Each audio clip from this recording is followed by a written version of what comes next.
Donc, après avoir parlé de Covid, eh bien, on va parler uniquement de pédagogie avec trois nouveaux intervenants. On va partir à Bordeaux, on va partir à Amiens et on ne va pas dire qu'on est chauvin, mais on va repartir en Savoie aussi à Chambéry avec Thierry Sécheresse.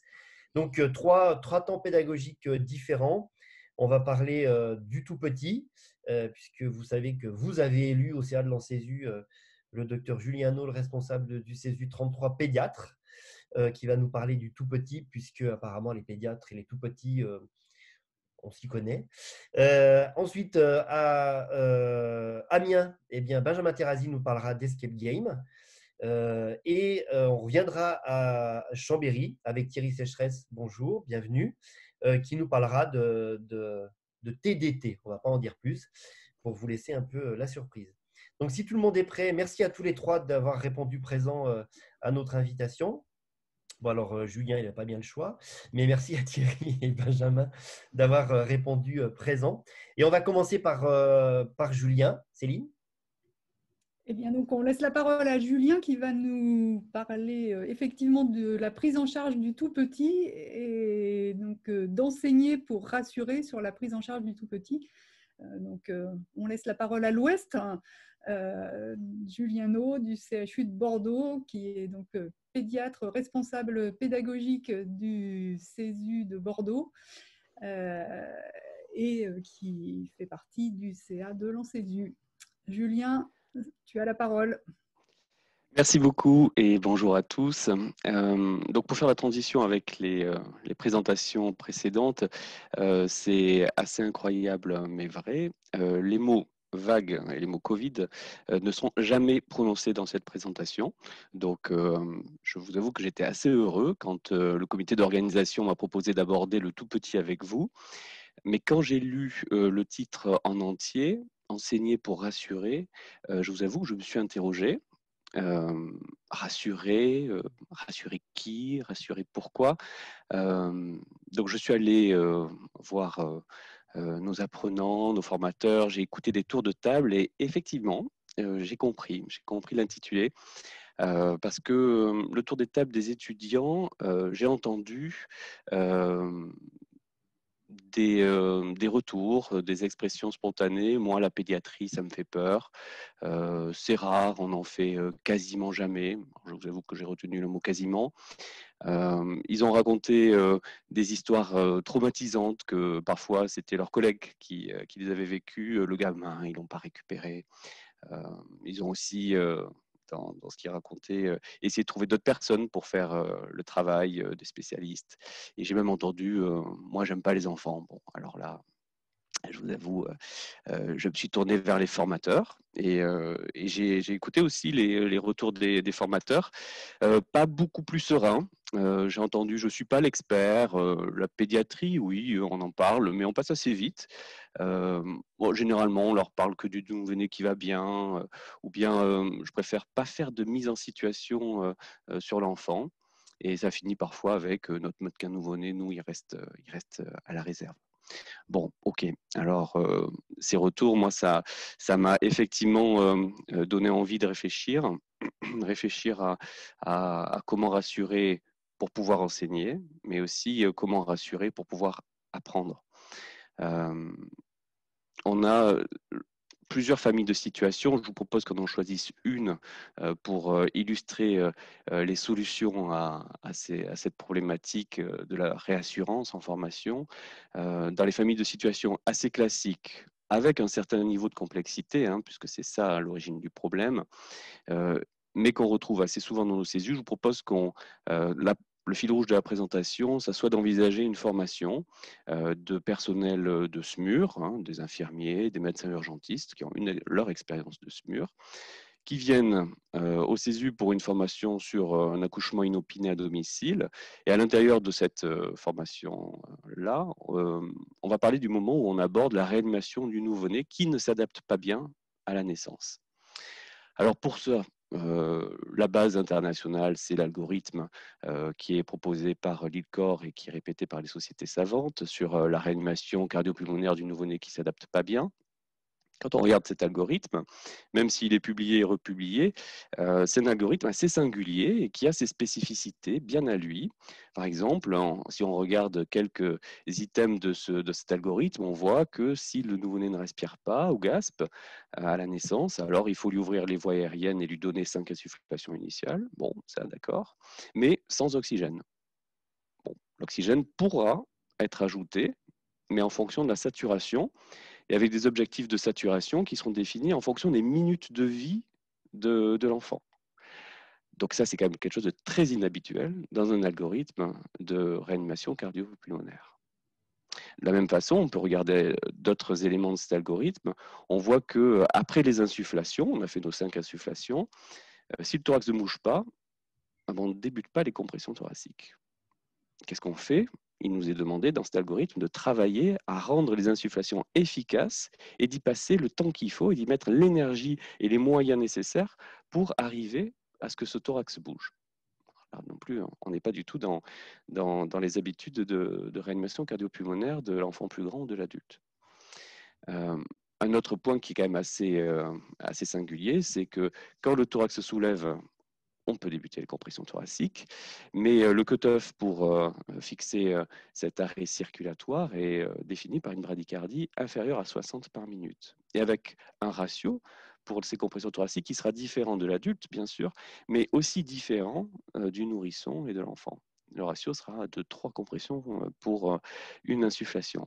Donc, bref, il y a plusieurs parties dans cet algorithme qui sont très spécifiques au tout petit, et c'est probablement ça l'enjeu du travail du formateur, d'arriver à faire de réaliser ces apprentissages. Pour autant, il y a ces spécificités qui génèrent des difficultés, des embûches à ça. Pour trouver des solutions à cet enjeu, à ce défi en formation. La première condition, qui est finalement une condition à laquelle le formateur ne peut pas se soustraire, c'est que lui-même, en tant que formateur, il doit développer des stratégies pour atteindre un niveau d'expertise suffisant pour aborder cet enseignement. Donc ça, ça signifie des lectures, des connaissances. Pour un formateur, c'est aussi un travail au sein de son équipe pédagogique, des échanges avec des référents pour finalement avoir une prise de confiance pour débuter cet enseignement. Alors pour l'algorithme du nouveau-né, par exemple, le formateur, il a à sa disposition les recommandations néonatales qui présentent de longs argumentaires physiopathologiques qui lui permet de gagner en expertise. Il peut lui-même suivre des formations spécialisées. Il a des pédiatres dans son hôpital. Tous ces moyens peuvent lui permettre de gagner en expertise. Mais bien sûr, le plus pertinent pour un formateur, c'est l'expérience qu'il peut acquérir dans sa pratique de soins au quotidien, y compris en pédiatrie du tout petit. Donc finalement, l'expertise du formateur face à cet enjeu, c'est de retrouver cette double compétence qu'on connaît bien des formateurs des CESU. Il faut donc probablement que le formateur, dans sa pratique clinique, aille se confronter à la prise en charge du tout petit également. Cette condition-là, qui est une condition sine qua non, remplie, alors il faut accompagner l'apprenant à franchir le pas. Et comme d'habitude, pour arriver à réaliser un apprentissage, c'est la dynamique motivationnelle qui va permettre à l'apprenant non seulement de s'engager dans ce grand saut, mais également de persévérer, malgré l'effort que ça va lui demander, pour accomplir la tâche. Le premier levier motivationnel qu'on connaît bien, qu'on connaît tous, c'est la perception par l'apprenant de la valeur de la tâche. Et là, en pédiatrie, c'est excessivement simple. C'est excessivement simple pour l'apprenant de saisir l'intérêt de ce qu'on lui demande d'apprendre dans la réanimation d'un nouveau-né. Tout le monde a envie que les enfants vivent, qu'ils vivent heureux et en bonne santé. Donc, pour ça, il n'y a pas de difficulté pour imaginer que l'apprenant perçoive la valeur de la tâche qu'on va lui demander d'accomplir là. Maintenant, il faut quand même que ça se fasse à condition qu'on soit face à un public concerné par cette problématique-là. Le briefing, c'est le temps qui permet, par un tour de table, d'analyser l'activité des professionnels et de valider avec eux que la prise en charge du nouveau-né à la naissance, c'est un problème qui représente un fort enjeu dans leur pratique. Et donc, une fois que ces choses-là sont bien validées, alors ils peuvent se lancer, mais pour aller jusqu'au bout, et ça c'est plus difficile, pour persévérer jusqu'à atteindre l'objectif, il est indispensable que l'apprenant perçoive également qu'il peut être compétent, qu'il est capable de réaliser cette tâche qui lui est imposée. Réaliser la tâche qu'on lui demande, c'est finalement une question pour l'apprenant d'avoir un sentiment d'efficacité personnelle. Et pour ça, il faut que le formateur l'accompagne. Comment un formateur peut accompagner un apprenant qui peut avoir un doute sur cette perception de compétence ou un sentiment faible d'efficacité personnelle? C'est d'abord créer des choses assez classiques, hein, mais qui ont vraiment une importance majeure. C'est un environnement bienveillant, plutôt collaboratif que compétitif. Pour le moment qu'on n'est pas dans du challenge là lorsqu'on aborde ces problématiques du tout petit. L'erreur doit être présentée d'emblée et tout au long de la formation comme faisant partie de l'apprentissage. Et le feedback, la rétroaction qui est faite par les formateurs doit être encourageante, même s'il est hors de question de minimiser les erreurs. L'enjeu est fort et donc l'erreur doit être bien sûr ciblée, abordée, détaillée, mais malgré tout, le feedback encourageant doit permettre à l'apprenant de rester dans cette perception de compétence ou d'y rentrer. Donc au final, la bienveillance, le droit à l'erreur, le feedback, on est complètement dans de la pédagogie de la découverte.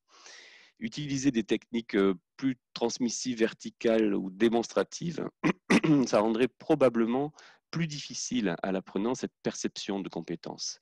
Donc l'algorithme de réanimation du nouveau-né, peut-être plus qu'aucun autre, hein, lorsqu'on est face à ces enjeux du tout petit, il doit être enseigné par des mises en situation. Et lorsque on voit que les formateurs, parce que c'est de la pédiatrie, choisissent plutôt d'être dans le démonstratif ou de ne pas intégrer des mises en situation dans ces modules-là, ça va probablement à l'inverse de ce qui peut fonctionner en levier motivationnel. Mais comment, malgré tout, en débriefing, on peut arriver à rendre performant ce processus d'apprentissage pour une situation qui est une situation nouvelle, véritablement nouvelle, pour la majorité des apprenants. Alors, on a vu que l'algorithme il possède de nombreuses spécificités qui sont très inhabituelles pour le public. Là, sur la diapo, je vous propose un public qui reçoit à la lecture la copie du Petit Galilée, qui prétend que la Terre tourne autour du Soleil. Le deuxième observateur lui met 0, le troisième aussi, et ça valide l'idée du premier que la notation est donc juste. Il faut bien comprendre que des données nouvelles, une nouvelle situation, ça va demander un effort pour le public et c'est quasiment une rupture, un renoncement de pratiques qu'ils ont chez des patients plus âgés, pas forcément beaucoup plus âgés, hein, ça peut être le nourrisson qui a 2 ans, qui ne rentre pas dans les mêmes apprentissages, qui ne décide pas les mêmes apprentissages que le tout petit. Donc la tentation pour le public, elle est forte d'appliquer au nouveau-né ce qu'ils savent faire chez l'adulte ou chez l'enfant plus grand. Parce qu'il a ses connaissances antérieures et son expérience antérieure. Et bien justement, une des solutions, une des pistes, c'est de se servir de ce qu'ils savent faire chez l'adulte. Les connaissances antérieures, c'est une ressource essentielle, inépuisable pour agir sur son apprentissage. Bransford, en 1999, écrivait que les individus construisent des connaissances nouvelles et leur compréhension sur la base de ce qu'ils savent et de ce qu'ils croient déjà. Alors attention, on ne parle pas de connaissances prérequises qu'il devrait absorber avant de venir à la formation, hein, lire un manuel ou consulter un tutoriel, hein. On parle bien des connaissances antérieures qu'ils ont déjà intégrées, encodées et qu'ils utilisent.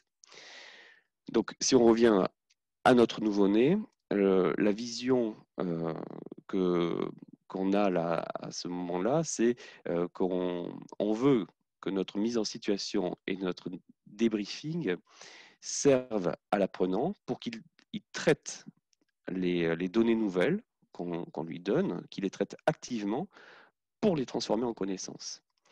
Donc c'est un moment pédagogique qui demande à l'apprenant de mettre en relation de nouvelles connaissances avec des connaissances antérieures. Et nous, notre rôle en tant que formateur à ce moment-là, c'est de jouer ce rôle de médiateur pour rendre les situations compréhensibles, les liens lisibles et que l'apprenant puisse faire ces mises en relation.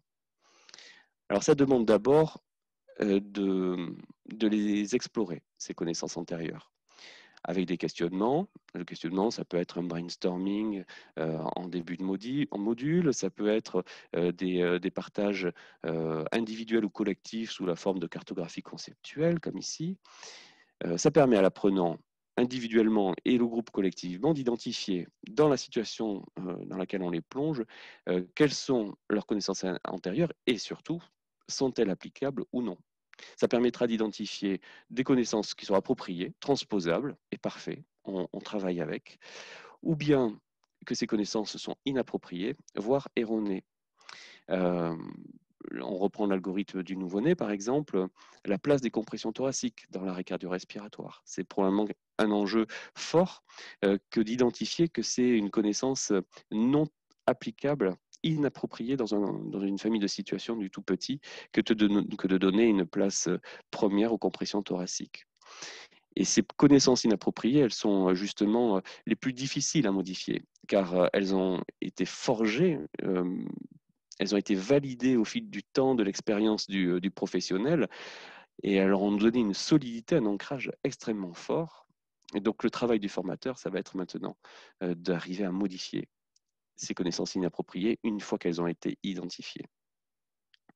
Alors la notion d'identification, c'est finalement pour le formateur, l'enjeu, c'est d'apporter des éléments au cours de son débriefing, au cours de ses apports, pour que l'apprenant identifie ce qui est différent et ce qui est similaire. Là, par exemple, j'illustre deux supports qui peuvent aider le formateur à faire comprendre à gauche le mécanisme de l'apnée du nouveau-né à la naissance. Donc, je ne vous le détaille pas, hein, ce n'est pas l'objectif, mais finalement, avec des principes physiopathologiques, parce qu'on est en train de se questionner en débriefing sur pourquoi on a débuté les compressions thoraciques avant la ventilation, par exemple. Eh bien là, on comprend, en reprenant le mécanisme de l'apnée primaire et terminale du fœtus puis du nouveau-né, pourquoi il a d'abord besoin de la mise en place d'une ventilation et que sans ventilation, des compressions thoraciques seraient vaines. À droite, là par exemple, on a une autre illustration, c'est comment l'apprenant peut se situer dans l'évolution des valeurs normales de saturation à la naissance pour un nouveau-né normal. Donc ça lui permet de trouver ses repères. Et grâce à ça, l'apprenant accepte et peut reconnaître qu'il a besoin d'un changement, que son modèle qu'il utilise, son modèle mental, n'est pas en mesure de résoudre le problème posé par le tout petit. Et à partir de là, il peut en construire un nouveau et il pourra l'utiliser. Mais si et seulement si il trouve une cohérence avec ses connaissances intérieures, c'est le seul moyen pour qu'il arrive à opérer le changement. Et la dernière étape dont je voulais vous parler, qui est assez classique dans les apprentissages de, de réanimation de nouveau-nés, encore une fois, par exemple, c'est l'apprentissage des gestes. Et on se rend compte que finalement, les gestes spécifiques sont assez peu nombreux.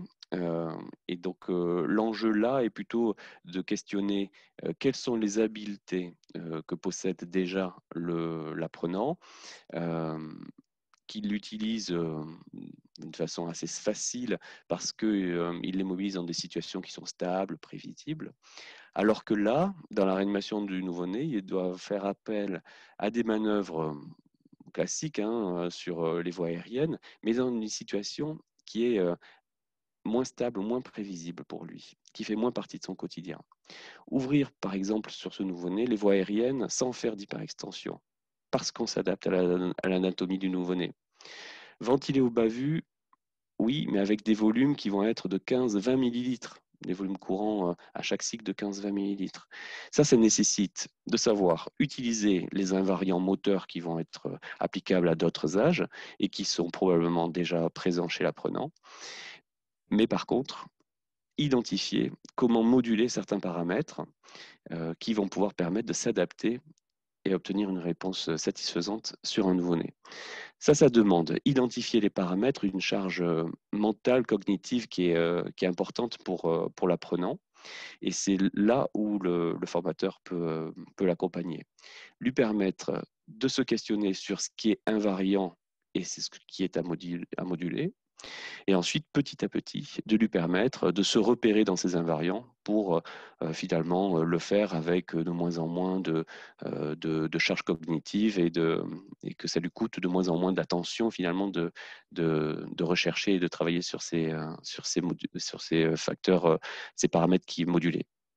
Donc, l'apprentissage du geste auprès du tout petit, ça revient à réouvrir des habiletés qui s'étaient fermées pour les reconstruire et les refermer avec une modularité de certains paramètres.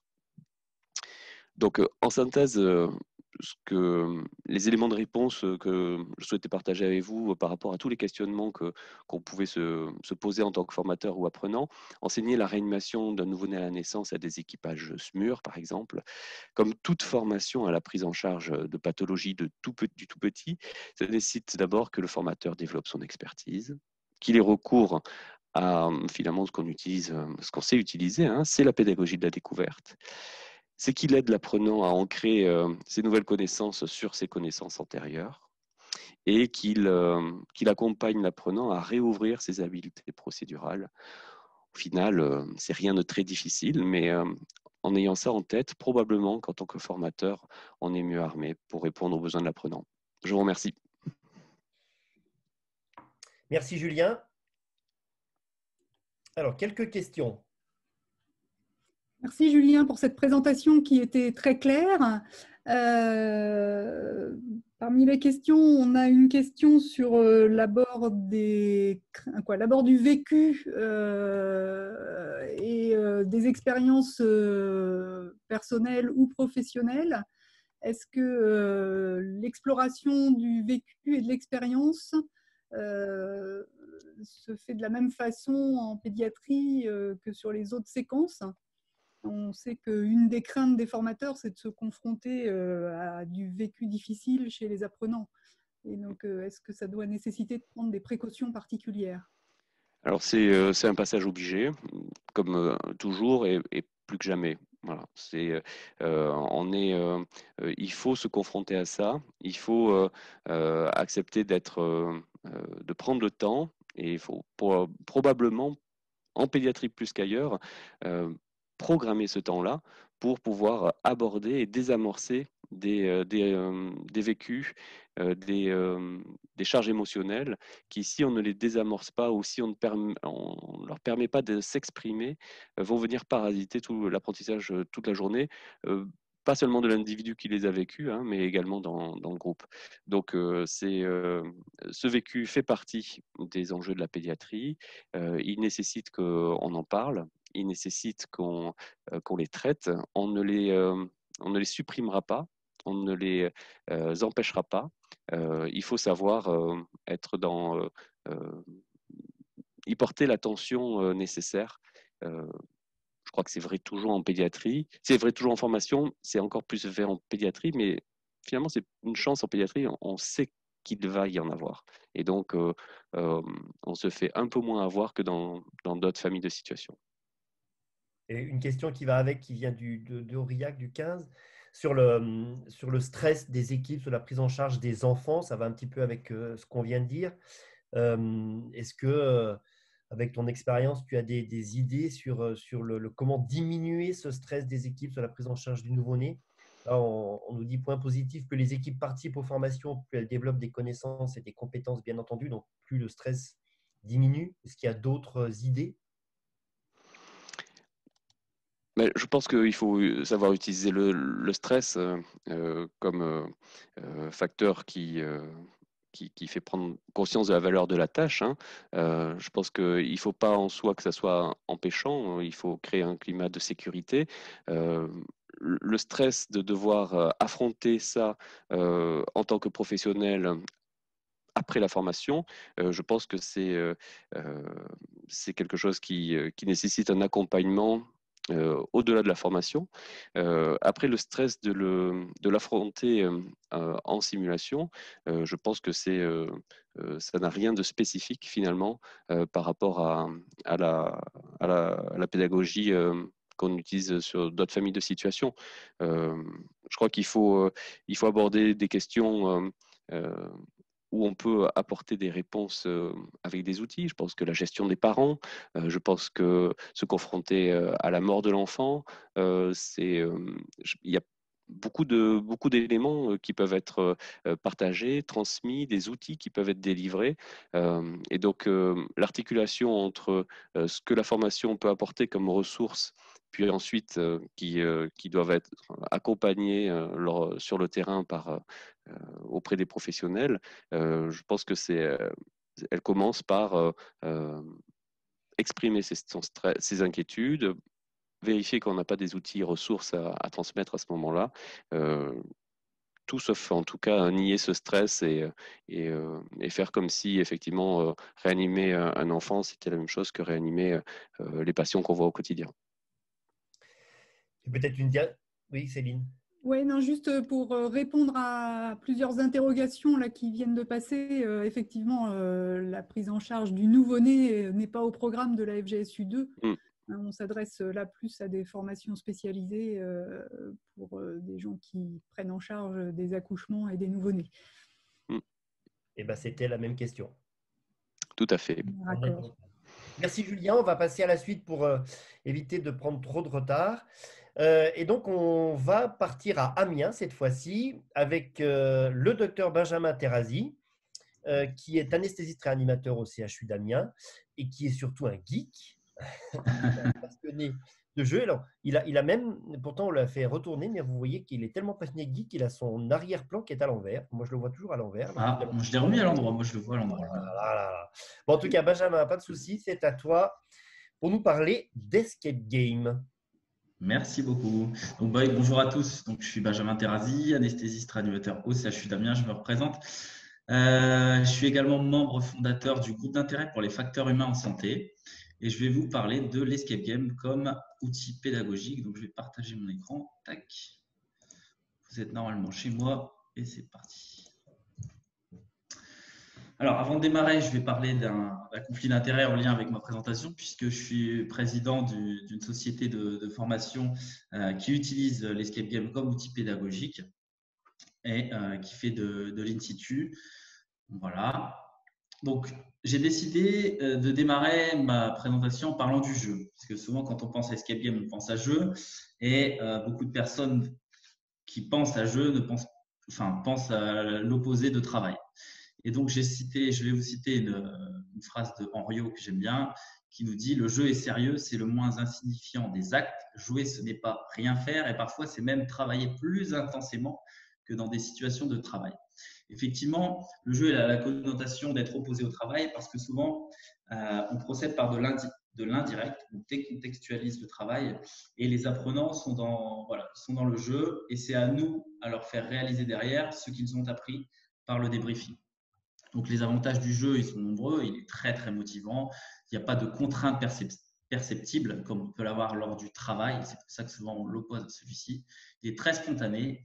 Il est dans l'émotion. Et dans l'émotion, on va facilement figer nos pratiques. C'est-à-dire qu'on va ressentir une émotion pendant le jeu. Et quand on va être confronté à la même situation dans le quotidien, on va très facilement ressortir l'acquis qu'on a eu pendant la formation parce qu'on va repenser soit au rire, à la joie, à la tristesse qu'on a eu pendant la formation et qui était associé à cet acquis. Donc, le jeu, le principal point fort, je dirais que c'est l'adhésion très rapide des participants qui sont prêts à travailler et en plus sans s'en rendre compte. Alors ça, c'est tout bénef. Je vais vous parler d'une petite anecdote qui m'est arrivée quand j'étais beaucoup plus jeune, même si je suis encore jeune, c'est ce que vous êtes en train de penser. Donc, j'ai fait du tennis et un jour, il y a un professeur, un très bon professeur, en tout cas très bon dans sa pratique, qui a voulu nous apprendre le revers, le coup droit lifté pas. Alors, pour ceux qui ne font pas de tennis, quand on apprend à des enfants, donc moi je devais avoir 7-8 ans, à faire un coup droit lifté, si on reste technique, on va dire, vous allez vous mettre de profil, vous allez prendre une prise marteau, puis la fermer de 45 degrés, vous allez prendre un plan de frappe juste devant le genou et ça va devenir très compliqué. Je me souviens qu'enfant, on était tous pas si mauvais que ça, mais qu'à la fin du cours, plus personne tapait dans les balles. Bon, donc échec de cette méthode. C'est vrai que le lift, c'est quelque chose de très compliqué à appréhender. L'année d'après, on retrouve un professeur, donc qui était celui sur la droite de la photo, qui veut nous apprendre le lift et qui ramène des roues de poussettes. Alors, il avait découpé pas mal de poussettes apparemment. Et il nous explique que pour faire un lift, ce qu'il va falloir faire, c'est faire tourner tout simplement notre petite roue dans le sens des aiguilles d'une montre. Donc, la brosser, la caresser avec la raquette. Et puis finalement, au bout de quelques minutes, un petit quart d'heure de pratique sur la roue, on reprend les raquettes et il dit maintenant, la balle pour vous, c'est une roue de poussette. Vous allez la faire tourner exactement de la même façon avec le même geste. Et tout le monde arrivait à lifter très rapidement. Alors ces vidéos, je suis content parce que je les ai retrouvées sur YouTube pas plus tard qu'hier. Et on voit aussi il y a les enfants qui adhèrent au jeu, mais il y a aussi les adultes parce que quand on regarde les commentaires sur YouTube des deux vidéos, on a pour la vidéo de gauche un seul commentaire de Bastien qui nous dit « ouais ». Voilà, donc il n'a pas l'air très convaincu par la vidéo pédagogique. Et à droite, on a 34 commentaires de gens qui remercient la personne, le professeur. Donc finalement, on voit que voilà, l'adhésion est tout de suite beaucoup plus forte et finalement, on va imager, on va se représenter ce qu'on doit faire en termes de proprioception et qui n'est pas facile quand on explique en tant que professeur avec des termes très techniques et qui devient très, très facile à appréhender quand on a une image en tête. Les contraintes du jeu, elles rejoignent un peu les avantages que l'on a avec le jeu, c'est-à-dire qu'on a une adhésion très forte et on n'a pas de contraintes perceptibles. Donc, le risque, c'est de passer à côté de l'apprentissage. C'est-à-dire que comme l'objectif est indirect, on doit tout de suite faire un débriefing à la sortie du jeu pour montrer aux participants ce qu'ils viennent d'apprendre parce qu'ils n'en sont pas toujours conscients. Vous voyez, il y a une mise en pratique qui doit être faite. Je repense par exemple à ma roue de poussette. Si je fais de la roue de poussette pendant une demi-heure que le cours est terminé, la semaine d'après, je n'ai pas fait le lien entre la roue de poussette et le lift. Donc, il faut tout de suite mettre en pratique derrière et faire des parallèles entre le jeu et à quoi il va nous servir dans notre quotidien. Il faut être précis, réaliste et choisir un jeu adapté. Par exemple, si je veux travailler avec un sablier, je vais pas choisir de travailler sur la notion de distance, mais plutôt la notion de temps. Ça paraît anodin, mais il est vraiment important de choisir un jeu adapté à la notion pédagogique que l'on veut faire passer. Il faut être créatif et savoir faire des parallèles entre le jeu que je vais choisir et une application pratique quotidienne. Là, il y a quelques temps, on a les nouveaux internes qui sont arrivés. On essaie de les faire intuber. Donc, moi, je suis anesthésiste, je le répète. Et donc, on a beaucoup d'internes qui ont tendance à béquer avec le manche. D'ailleurs, je ne sais pas si on me voit. Vous me voyez là, Gaël, ce que je fais avec ma main. Et donc, ce qu'on fait, ce que j'ai trouvé pour leur faire comprendre comment ne pas béquer, avant qu'ils fassent une laryngoscopie et avant même qu'on parle de ce geste, en salle de pause, je prends soit une balle de ping-pong ou une mandarine qu'on leur pose sur la main, tout simplement, et je leur fais toucher une feuille que je mets en hauteur pour qu'ils comprennent un petit peu, sans que la balle de ping-pong ou la mandarine tombe. Et donc, on va les empêcher de béquer. Et quand ils arrivent devant le patient, on leur demande d'imaginer, de mentaliser cette mandarine pour les empêcher de béquer et d'aller vers les dents. Voilà, c'est un exemple assez simple pour vous montrer. Donc, d'abord, on fait la phase de jeu et derrière, on leur montre comment mentaliser et l'utiliser en pratique. Et puis, finalement, il faut connaître le jeu, aimer jouer. Comme l'a dit Gaël, je suis un peu un geek et il faut savoir transmettre sa passion du jeu pour tout de suite avoir l'adhésion des participants.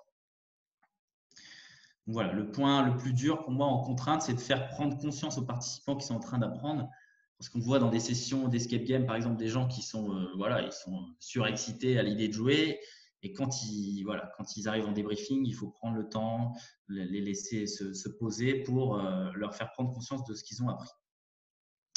Alors, pourquoi l'escape game?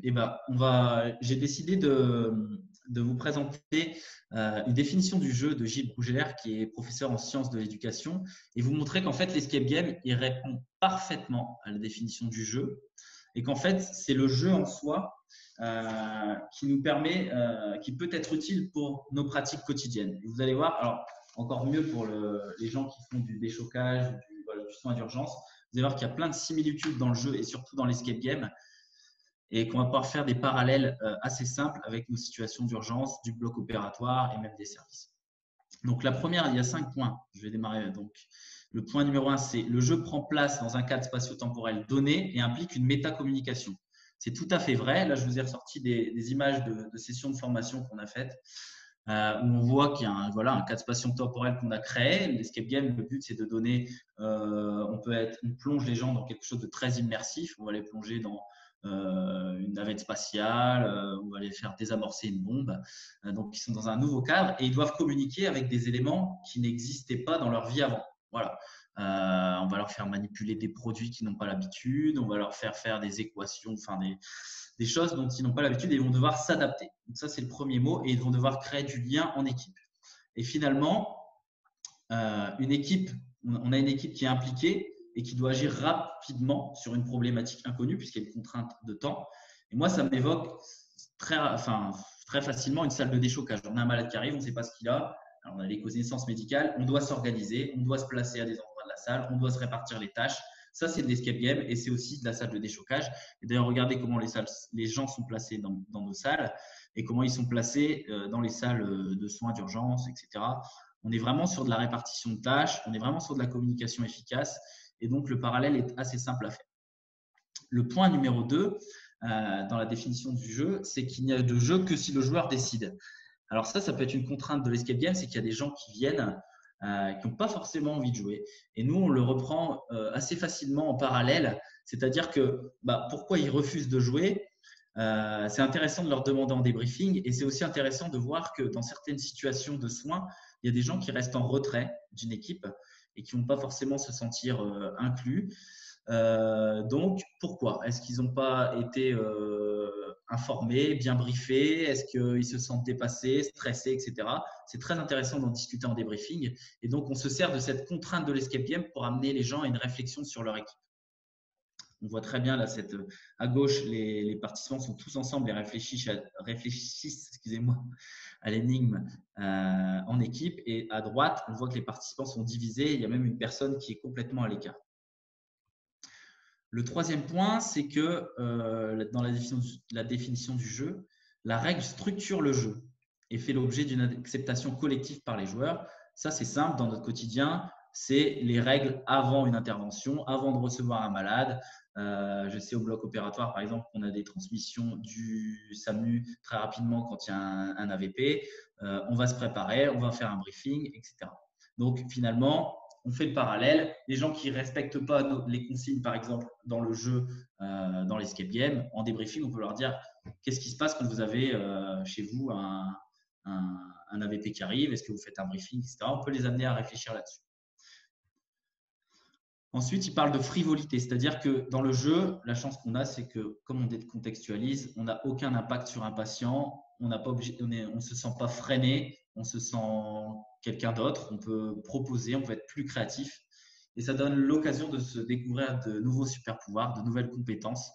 On peut demander à quelqu'un d'introverti sur une première salle d'escape room de prendre le leadership ensuite on a eu des gens qui se sont découverts un leadership comme ceci. On peut demander à quelqu'un de répartir les rôles. C'est quelqu'un qui est d'habitude en retrait. Inversement, on peut demander à quelqu'un qui verbalise beaucoup et qui monopolise la parole de rester plus en retrait et de devenir aidant. Et puis, la définition numéro 5, c'est l'incertitude qui est le moteur du jeu. Dans un escape game, quand on arrive et qu'on n'en a jamais fait, on ne sait pas ce qu'on doit faire.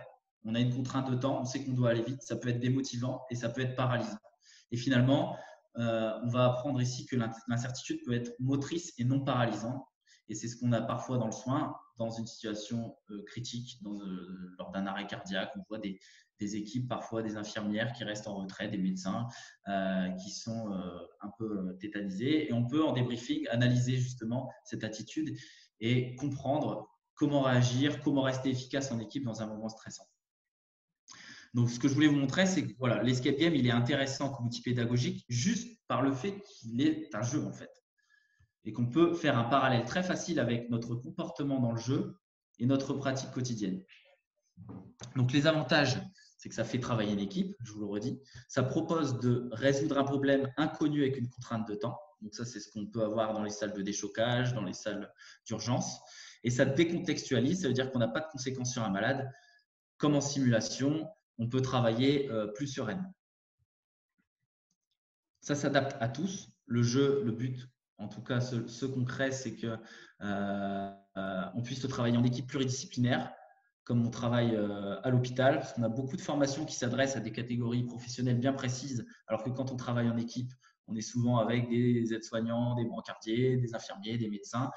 Et tout l'intérêt pour moi du jeu, c'est de travailler tous ensemble, comme on est dans notre état naturel, j'ai envie de dire, en équipe au travail. Et puis le débriefing, comme en simulation, très très important, qui va faire prendre conscience aux apprenants de leurs acquis, de ce qu'ils ont mis en pratique pour réussir, ce qui a marché, ce qui n'a pas marché, et d'en apprendre un peu plus sur soi-même en tant qu'équipier. Et alors, ça permet d'appréhender un éventail de notions de communication, ce qu'on appelle aussi les compétences non techniques, comme les zones dans la communication, le bruit dans la communication, les interruptions de tâches, le leadership, le feedback.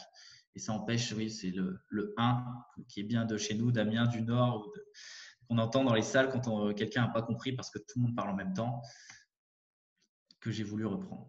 Alors, moi, personnellement, c'est pour ça que j'utilise l'escape game. C'est pour travailler les compétences non techniques de l'équipe. On peut l'utiliser, bien sûr, différemment pour plein d'autres choses. L'important, c'est de décontextualiser à chaque fois et d'utiliser le jeu à bon escient. Et on peut aussi l'utiliser individuellement, c'est-à-dire on peut faire passer des équipes qui veulent s'améliorer ensemble ou prendre des gens individuellement et les faire devenir des équipiers efficaces avec des notions assez basique à maîtriser pour être un équipier efficace. Ça permet donc de découvrir les aléas de la communication dans notre métier et il faut savoir que ça améliore grandement la qualité de vie au travail de communiquer efficacement avec son équipe. Ça réduit la charge de travail, ça réduit, on ne répète pas 40 fois les mêmes choses, on se sent très vite compris, c'est efficace et ça avance très vite. Pourquoi les compétences non techniques, je voulais terminer là-dessus, sont importantes à travailler. Une étude américaine de Macari qui montre les causes de mortalité aux États-Unis. La 3e cause de mortalité, c'est l'erreur médicale. Chiffre impressionnant. Quand on regarde parmi ces erreurs médicales et celles qui sont évitables, évidemment, toutes les erreurs médicales ne sont pas évitables. 70% d'entre elles sont liées à des erreurs de communication et donc des compétences non techniques. On retrouve beaucoup de littérature sur le fait que la maîtrise des compétences non techniques améliore la performance clinique et sont faites dans des salles d'urgence sur des scénarios de simulation avec des internes. Donc, c'est vraiment quelque chose qu'on doit travailler. Donc, juste pour terminer, le mot de la fin, nous, on a fait une étude à Simu Santé pour montrer que l'escape game pouvait améliorer les compétences non techniques. On a scoré les gens avant formation avec un score qui s'appelle le Oxford Notex, qui permet de coter la communication dans les salles de bloc opératoire par des observateurs externes. On a fait la formation avec des briefings sur un format assez court, par contre, qu'on aurait pu améliorer. Et puis, on a rescoré les gens à 3 mois et on avait une amélioration significative du score qui passait de 72 à 86, sachant que le score est sur 87. Donc, de base, on avait déjà des très bonnes notes. Voilà, je remercie donc Gaël et puis tous les organisateurs du webinaire. Et je fais aussi un petit coucou à Carole Amsalem, que j'ai vu qu'elle était là. Merci Benjamin pour la clarté de ta présentation. Alors, il y a quelques questions. Il y a une question sur le temps. Est-ce qu'il y a une notion de temps sur ces webinaires à ne pas dépasser pour que ça ne… Sur les escape games. Un escape game… Webinaire pareil. Alors, on a l'habitude de faire 20 minutes de jeu d'escape game et au moins autant de débriefing, donc 20-25 minutes de débriefing, puisque c'est là que vraiment on va faire l'acquisition des compétences. Faut pas que ce soit trop long. En fait, quand on fait de l'escape game ludique, on est sur 1 heure, mais c'est vraiment trop long. Nous, on a décidé de séquencer. On a des objectifs pédagogiques très précis. On ne va pas aborder 10 objectifs par escape room. Et à chaud, tout de suite, on débrief. Donc, si tu comprends, si tu fais une session d'1 heure, bah, les gens savent plus ce qu'ils ont fait dans les 15 premières minutes. Donc, je pense qu'il ne faut pas que ce soit trop long et il ne faut pas que ce soit en dessous de 10 minutes parce qu'il faut. Les participants ont besoin de temps en fait pour réaliser qu'ils sont dans une salle d'escape game, commencer à se décontracter, se prendre au jeu. Donc, je pense qu'entre 15 et 25 minutes, c'est un très bon temps pour donner une notion. Ok. Est-ce que vous avez évalué l'impact sur la cohésion de groupe dans les équipes? Alors, au décours des formations, est-ce que la cohésion de groupe… Alors, on a fait des formations. On a fait des formations dans des équipes qui étaient en difficulté au niveau communication, où il y avait pas mal de conflits. Et les retours qu'on a, c'est que c'est aussi un temps pour les gens, cette formation. Ils vont prendre un temps de débriefer certaines situations qui ont été compliquées et qu'on n'a pas le temps au quotidien dans le soin de débriefer et qui peuvent envenimer des choses au niveau communication. Et on a des très, très bons résultats en termes de cohésion. Le score Oxford Notex montre un peu les compétences non techniques, alors individuelles et d'équipe. Donc, on montre qu'on les a améliorées. Et les retours sont très positifs, en tout cas sur les formations qu'on a faites. Il y a une question, alors outre le fait que Carole t'embrasse, hein, je passe les messages, hein, puisque donc voilà. Est-ce qu'il y a une question sur le matériel? Le matériel, alors oui, alors ça fait partie des contraintes. Il y a beaucoup de matériel. Enfin, nous, on utilise énormément de matériel. On doit se déplacer avec un camion. Il y a des contraintes sur le nombre de salles. En fait, ce qu'on fait, c'est on fait une première salle d'escape game. On fait un débriefing. On donne des clés pour réussir une prochaine salle. On met en place des correctifs sous forme, par exemple, comme je vous disais, de chasuble. Quelqu'un qui parlait tout le temps, on lui met un chasuble où il n'a pas le droit de parler. Il va devoir utiliser le non-verbal, etc. Et donc, on aime bien faire une évolution entre plusieurs salles. Donc, nous, on aime bien utiliser, par exemple, 3 salles. Je pense que c'est quand même une contrainte en termes de locaux, d'avoir 3 salles disponibles. Et puis, ce qu'il faut aussi, c'est du matériel. Il y a beaucoup de matériel, d'investissement matériel. Après, on peut faire des escape games avec très peu de matériel. Ils seront juste moins immersifs. Je pense que ça aussi, on peut le faire un peu à sa sauce.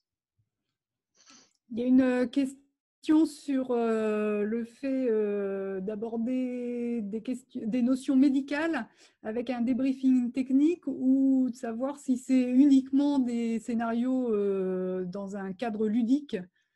Donc, de ce que je comprends de la question, c'est finalement, est-ce qu'on peut faire un escape game dans sa salle des chocs? C'est un petit peu ça, je pense, l'arrière-pensée de la question. C'est la question de… Est-ce qu'on pourrait envisager de faire un escape game dans son milieu? Ah oui, on peut faire de l'in situ, bien sûr. Alors, moi, je vois deux questions dans la question. Est-ce qu'on peut faire un débriefing technique?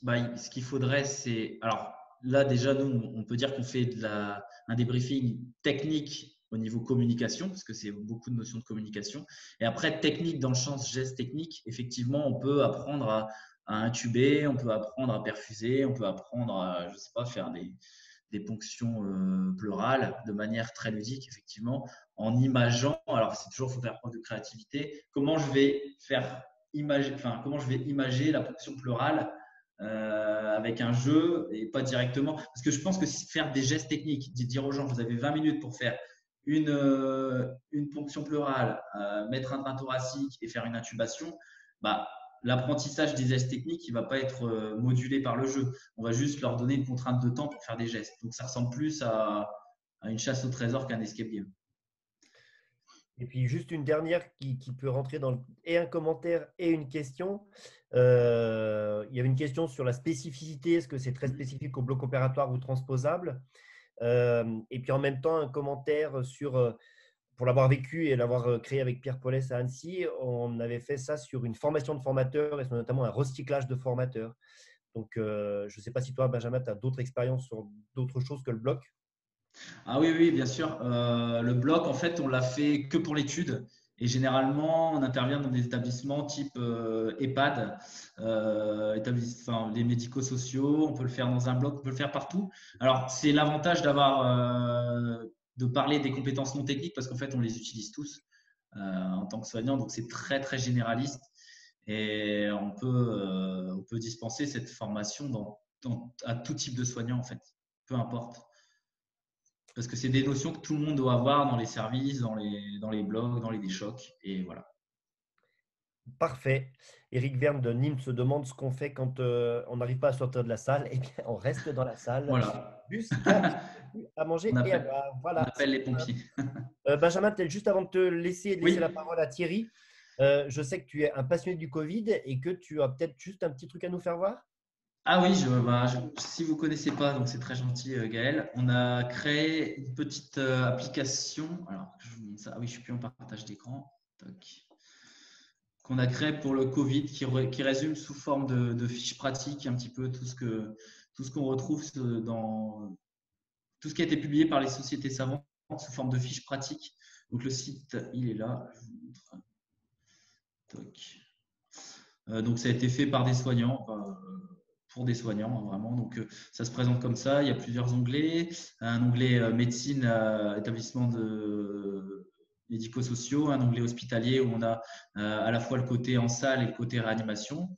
Et quand on clique sur les onglets, on retrouve tout simplement des recommandations de manière assez synthétique. Voilà, comment s'habiller, comment on gère le triage des patients, etc. Il y a vraiment beaucoup, beaucoup de ressources. L'intérêt aussi pour nous, c'est d'avoir des retours sur ça et d'avoir des contacts par les personnes que ça intéresse pour nous aider à enrichir en fait la veille bibliographique. Voilà. Super, merci. Et ce site, si vous le voulez, il est en lien sur le site de l'ANSESU dans la petite rubrique Covid-19. Merci beaucoup, Benjamin. De rien. Céline, à toi pour la Et suite. on enchaîne, du coup, on revient en Savoie et on accueille Thierry Sécheresse qui va nous parler de débriefing. Thierry, est-ce que tu es par là? Oui, bonjour tout le monde. Donc, on va partager un petit peu l'écran. Donc, je ne t'ai pas présenté en fait, Thierry. Je te laisse te présenter du coup. Alors, oui.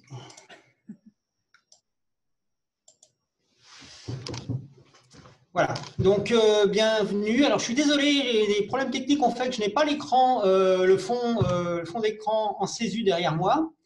Le radiateur est magnifique.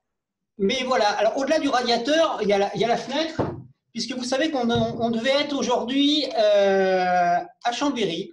Et toute l'équipe de Chambéry est avec moi pour dire qu'on vous attend plus tard. Et aujourd'hui, on aurait pu avoir effectivement le beau soleil que vous voyez derrière moi, avec les belles montagnes enneigées. Non, en fait, il y a du brouillard. Le soleil et les montagnes enneigées, ça sera quand vous viendrez chez nous. Donc, merci au CA de l'ANSESU, malgré toutes les difficultés en lien avec la crise sanitaire, d'avoir tenu bon pour organiser cette matinée qui permet à tous de se retrouver, de partager, d'échanger. Et merci aussi au CA de l'ANSESU de m'avoir invité à parler de pédagogie et d'un outil que je voulais partager avec vous. Alors, cet outil, Timeline Debriefing Tool, ça va faire un peu le lien avec l'orateur précédent qui nous parlait des spécificités du débriefing et de l'importance du débriefing dans des situations autres que celles de simulation que l'on connaît, qui est celle de l'escape game. Donc, le débriefing, quelque chose d'important. Et ce que l'on vous propose, c'est un outil qui va nous permettre de structurer le débriefing, qui est la timeline. Alors, qu'est-ce que c'est que cet outil qu'on voulait partager avec vous? Cet outil, c'est un outil donc, qui va s'intégrer dans le débriefing, que ce soit dans une situation de simulation pleine échelle telle que définie par le modèle de Dickman ici présent, et qui, dans la structuration de notre débriefing, va s'intégrer dans la phase de description du débriefing, puisque malgré la trentaine de méthodologies de débriefing publiées dans la littérature, l'ensemble des méthodologies tournent autour de cette structuration du débriefing en 4 phases: réaction, description, analyse, synthèse, transposition. Et l'outil Timeline va permettre de structurer la phase de description. Mais au-delà de la simulation pleine échelle, on va pouvoir utiliser cet outil dès l'instant où on va avoir un débriefing à faire dans une mise en situation. Et dans le cadre des AFGSU, dans le cadre de débriefing qui vont pouvoir être faits, y compris dans le cadre de la méthode Agir, on va pouvoir se dire que cet outil pourrait être intéressant. Alors, qu'est-ce que c'est que cet outil de Timeline Debriefing Tool? Cet outil Timeline, voici le produit final. Alors ça, c'est une photo d'un tableau blanc sur lequel on voit un certain nombre de choses écrites le long d'une ligne, des choses en noir, des choses en rouge, des choses en vert. Ce qu'on voit là, c'est le produit final. Alors là, attention, dès l'instant où on va s'intéresser à une approche processus-produit de la pédagogie, il est important de ne pas s'arrêter au produit, mais de s'intéresser également au processus ayant conduit à ce produit. La timeline, c'est tout sauf un petit bout de ligne sur un tableau et puis 2-3 choses écrites autour. C'est un processus sous-jacent, un processus pédagogique qui va avoir un intérêt dans le cadre de nos formations. Alors, ce que je vous propose, c'est d'aborder ce processus de la timeline avec sous 2 angles. Premier angle, le mode d'emploi précis de la timeline, et puis on parlera rapidement de l'intérêt pédagogique de cet outil. Premièrement, le mode d'emploi. Cet outil Timeline nécessite un support qui est un support écrit. Alors, ça peut être, dans l'exemple qu'on va prendre sur cette présentation, un tableau de type tableau mural blanc. Ça peut être également un paperboard ou une feuille de papier un peu grande qu'on va utiliser au milieu, par exemple, d'une table lors d'un débrief. Un certain nombre d'étapes sont nécessaires pour utiliser cet outil.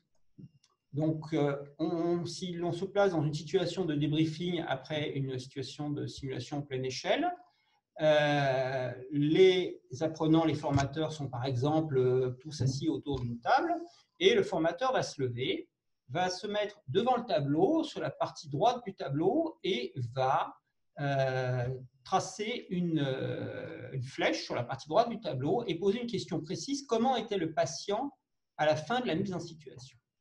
Comment était le patient à la fin de la mise en situation?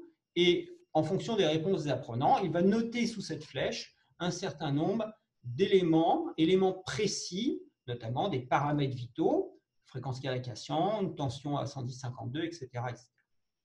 Puis, le formateur va passer sur la partie gauche du tableau, va mettre une barre verticale et va poser une deuxième question: comment était le patient au début de la prise en charge? Au début de la prise en charge, et en fonction des réponses des apprenants, va écrire là aussi quelques éléments précis. En l'occurrence, dans notre exemple, le patient au départ présentait une douleur thoracique, était conscient et présentait un certain nombre de sueurs.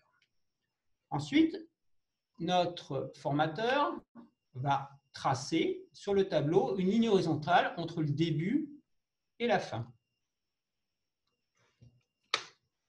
Et va demander à tous les participants de se lever et de venir autour du tableau. Donc, tous les participants, c'est les apprenants qui ont pris en charge le patient, mais c'est aussi les apprenants observateurs et les autres formateurs. Donc, tout le monde se retrouve debout autour du tableau. Et là, notre formateur va donner 4 consignes extrêmement précises. Première consigne, une consigne de description factuelle de la prise en charge du patient. On va demander aux participants d'écrire, de médiatiser par l'écrit, le long de la ligne, tout ce que les participants ont fait pendant la prise en charge du patient. Toutes les actions qui ont été réalisées, et ce dans un ordre chronologique et en précisant bien juste les faits sans analyse. L'objectif, c'est vraiment d'avoir une description factuelle, précise, écrite de ce qui s'est passé pendant la prise en charge du patient.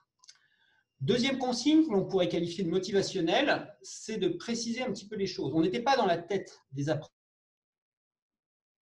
apprenants. pendant la prise en charge du patient et qu'on a besoin d'eux pour comprendre ce qui s'est passé. La troisième et la quatrième consigne sont des consignes qui vont servir à augmenter la remémoration de la situation. Une consigne d'hypermnésie, tous les détails sont importants, essayez d'écrire vraiment le maximum de choses, même si quelque chose qui est insignifiant pour vous est important à noter.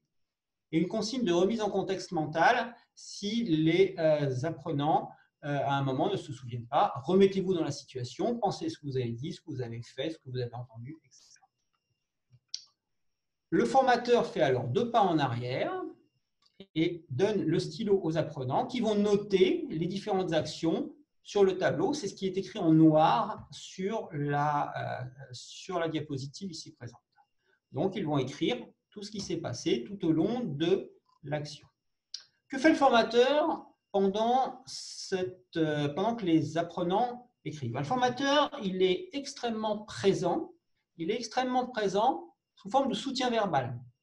Soutien verbal sous forme de oui, et ensuite, et alors, pour faire progresser les apprenants dans cette description.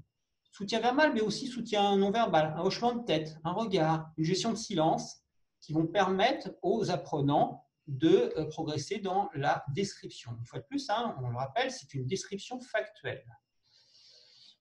Et là, le formateur va aussi avoir un rôle de recentrage, c'est-à-dire que dès l'instant où des apprenants écrivent et commencent à débuter la phase d'analyse, par exemple, j'ai injecté 150 mg d'amiodarone parce que dans ma tête, etc., on va tout de suite les arrêter, on va les recentrer. Oui, c'est très intéressant, on note, mais on reviendra dessus après. Qu'est-ce que vous avez fait ensuite? Donc, vraiment, un contrôle et un recentrage sur de la description.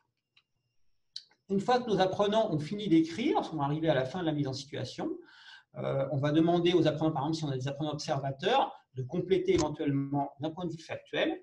Puis, le formateur va apporter du feedback. C'est ce qui est en vert sur le tableau ici présent. C'est du feedback dit assertif, c'est-à-dire qu'on va donner des informations précises, mais sans les commenter et notamment sans leur donner une valence évaluative.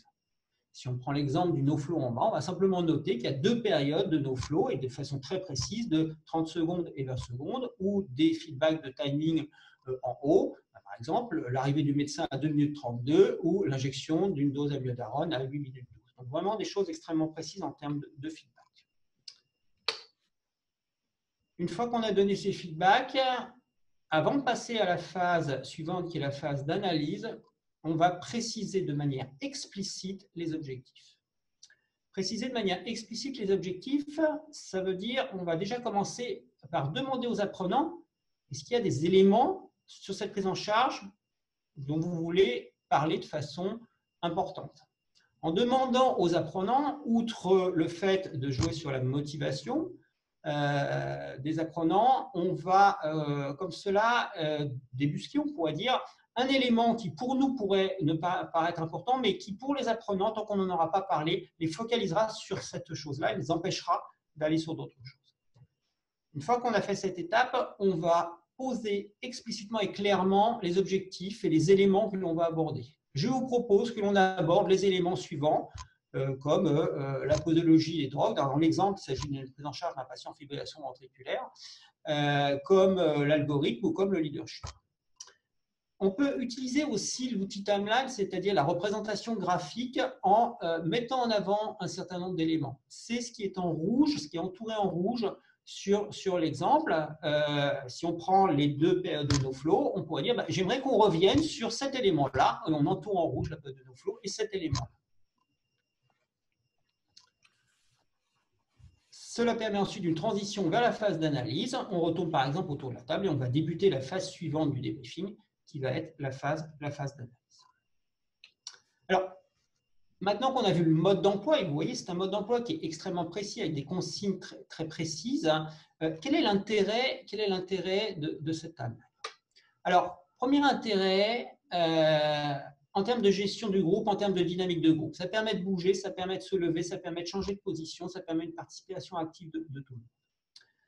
Deuxième élément important, la structuration du débriefing. Et on rappelle que sur les 8 méta-analyses et revues de la littérature récente depuis la méta-analyse de Tannenbaum et Serrazoli de 2013, sur la méthodologie de débriefing. Parmi les 5 éléments qui ont été montrés sur l'importance du débriefing, un des éléments les plus importants est la structuration du débriefing. Donc cet outil permet de structurer non seulement la phase de description, mais aussi la phase d'analyse suivante en précisant de façon explicite les objectifs. On reviendra dessus. Troisièmement, avec cet outil tel qu'il est affiché par exemple au tableau, on a une représentation visuelle partagée. On a un schéma mental partagé par l'ensemble des participants de ce qui s'est passé dans la situation.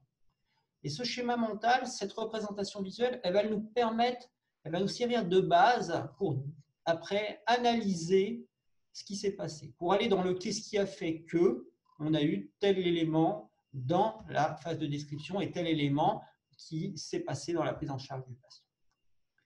Quatrième intérêt de cet outil, une présentation explicite des objectifs qui sont discutés dans la phase d'analyse. Très clairement, à la fin de l'outil, puisqu'on termine et on réalise la transition avec la phase d'analyse en posant les objectifs, on sait exactement là où on va aller. Ça évite les débriefings qui finalement, on discute de tout, on tourne en rond et au bout d'une demi-heure ou d'une heure, qu'est-ce qu'on retient? Finalement que des généralités. Là, on va très clairement poser. Voilà, on a par exemple 30 minutes de discussion. Pendant ces 30 minutes, pendant 10 minutes, on va discuter de ce que vous vouliez aborder sur la préparation de tel médicament. Pendant 10 minutes, on va discuter de l'intérêt de la défibrillation. Et pendant 10 minutes, on va discuter de leadership. Cinquième point, extrêmement important, en faisant écrire l'apprenant sur ce qu'il a réalisé, cela va lui permettre de s'apercevoir pas lui-même de ses erreurs. Exemple, dans l'exemple qu'on a pris, je ne sais pas si vous avez pu voir, c'est un patient qui fait une fibrillation ventriculaire et qui est intubé avant le premier choc. Et en écrivant le long de la timeline, voilà, je l'ai intubé, puis ensuite on a réalisé le premier choc. Qu'est-ce qui se passe dans la tête de notre apprenant? Ce qui se passe, c'est la création d'un conflit cognitif. C'est qu'est-ce qui a fait que, alors que je sais qu'il faut en priorité le défibriller, là, je l'ai intubé avant même de le défibriller. Et ça s'appelle du conflit cognitif et c'est exactement ce que l'on va chercher sur une approche constructiviste de l'apprentissage, du débriefing. De ce fait, cet outil va nous permettre de favoriser la réflexivité dans la phase d'analyse, favoriser la réflexivité du fait de ces conflits cognitifs qui vont naître déjà de la phase de description. Enfin, dernier élément, le fait d'avoir une représentation structurée de ce qui s'est passé, d'avoir une description extrêmement structurée et deuxièmement d'avoir posé les objectifs qui vont permettre de structurer la phase d'analyse, ça permet de diminuer ce que Fraser appelle la charge cognitive extrinsèque et donc de diminuer la charge cognitive globale en permettant l'apparition d'une charge cognitive pertinente et donc l'apprentissage. Quelles sont les limites de cet outil? Alors, premièrement, vous l'avez vu, ce n'est pas si simple que ça à utiliser, puisqu'il y a un certain nombre d'étapes extrêmement précises, il y a des consignes précises à donner, il y a un savoir-être, si j'ose dire, dans le positionnement du formateur, dans ses consignes verbales et non verbales, qui nécessitent de s'entraîner un petit peu. Deuxièmement, attention à la gestion du temps. La phase de description dans un débriefing classique, c'est à peu près 25% du temps. Donc, le formateur doit avoir, comme d'habitude, l'œil sur la montre en permanence pour contrôler cette phase de description, contrôler l'utilisation de cet outil. Enfin, c'est un outil de débriefing, mais je dirais un outil parmi d'autres. C'est-à-dire que cet outil, il doit être utilisé à bon escient et des études sont encore à conduire sur préciser un petit peu à quel moment il est le plus intéressant. D'expérience qu'on a et de partage avec d'autres équipes qui utilisent cet outil, il semble bien adapté pour les objectifs techniques, un peu moins bien adapté pour les objectifs relationnels. Et puis, il semble présenter un intérêt certain lorsqu'il y a une erreur dans la prise en charge, puisque c'est justement l'apprenant qui va découvrir par lui-même et qui va verbaliser par lui-même l'erreur en l'écrivant sur la table. La conclusion, on voulait partager avec vous cet outil qu'on utilise maintenant depuis 3 ans, qu'on a partagé avec un certain nombre d'autres équipes. C'est un outil qui est extrêmement structurant, ça permet de structurer le débriefing, ça permet d'avoir vraiment cette représentation mentale partagée de la situation, et puis ça crée du conflit cognitif, et finalement, c'est ce qu'on va rechercher pendant le débriefing pour modifier les schémas de pensée, des apprenants et pour intégrer les nouveaux schémas de pensée ou les nouvelles connaissances dans les connaissances antérieures de l'apprenant. Voilà, je vous remercie et puis je suis à votre disposition pour toute question.